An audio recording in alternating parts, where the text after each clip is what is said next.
Hiroshima में Ukraine के president संकट में घिरा यूक्रेन।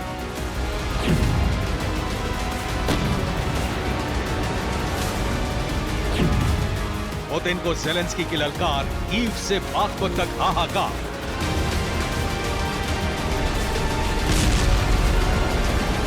और उसका सबूत ये तस्वीरें, मिसाइलें बरस रही हैं। ड्रोन से यूक्रेन में तबाही जारी है।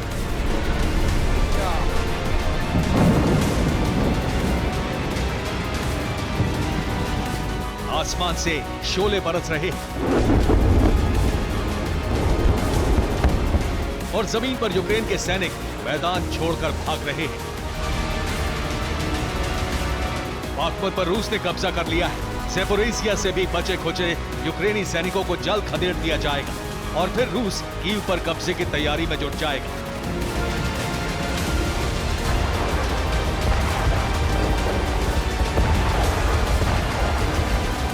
लेकिन इस बीच एक ऐसी खबर यूक्रेन से आ रही है जिससे लगने लगा है कि यूक्रेन एक बहुत बड़े संकट में घिर गया है, जिसकी वजह से वो जंग हारने के कगार पर जा पहुंचा है।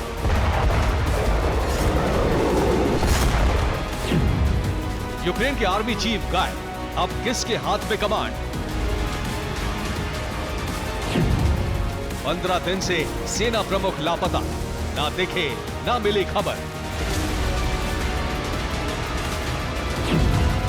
क्या मार दिए गए या देश छोड़कर भाग गए?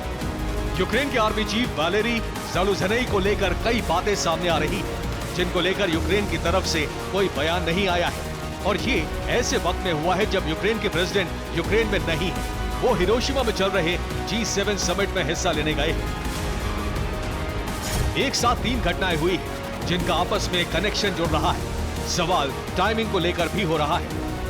जिस वक्त ज़ेलेंस्की यूक्रेन से बाहर हिरोशिमा में है, उसी वक्त आर्मी चीफ वालेरी ज़ालुझनी का कुछ पता नहीं है और ठीक उसी वक्त बाख्मुत पर वैगनर चीफ ने कब्जे का ऐलान कर दिया है।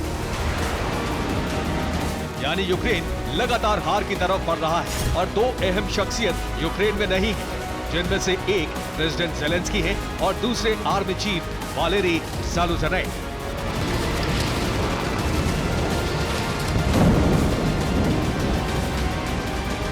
हालांकि वोलोडिमीर ज़ेलेंस्की तो पिछले 1 महीने से 7 से ज्यादा देशों का दौरा कर चुके हैं। इसके पीछे वजह है कि वो यूरोपीय देशों से हथियारों की डिमांड कर रहे हैं, क्योंकि अगर रूस के सामने टिकना है तो हथियार तो चाहिए होंगे।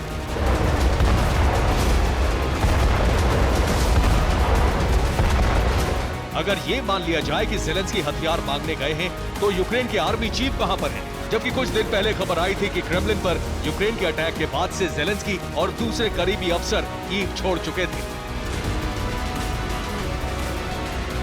लेकिन आर्मी चीफ वालेरी ज़ालुझनी को लेकर कई कयास लगाए जा रहे हैं। क्या यूक्रेन के आर्मी चीफ की हत्या कर दी गई?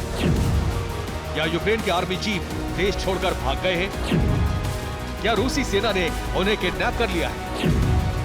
या अंडरग्राउंड होकर तख्ता पलट की तैयारी में? ये सिर्फ कयास भर है, लेकिन जैसे हालात हैं उससे साफ लग रहा है कुछ तो है जिसे छिपाया जा रहा है।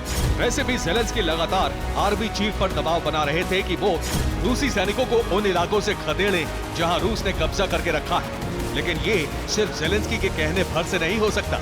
रूस से यूक्रेन साल भर से ज्यादा वक्त से जंग लड़ रहा है, यही काफी है।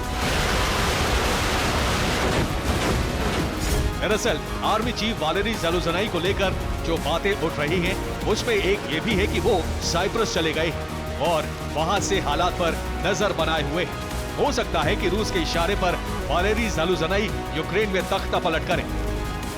क्योंकि यूक्रेन के आर्मी चीफ वालेरी का कद यूक्रेन में काफी ऊंचा है। उन्हें साल 2022 में टाइम मैगजीन ने 100 सबसे प्रभावशाली लोगों की सूची में भी रखा था। इतना नहीं, रूस के खिलाफ हर रणनीति वही तैयार कर रहे थे। कई दफा तो ज़ेलेंस्की से मंजूरी भी नहीं ली गई थी, क्योंकि ज़ेलेंस्की वर्ल्ड टूर पर थे। हो सकता है वालेरी ज़ालुझनी को लगने लगा हो कि अगर यूक्रेन को बचाना है तो पुतिन के सामने सरेंडर ही विकल्प है, जिससे 2 फायदे होंगे। एक, यूक्रेन बच जाएगा और दूसरा, सत्ता मिल जाएगी, जैसे रूस ने क्रीमिया में किया।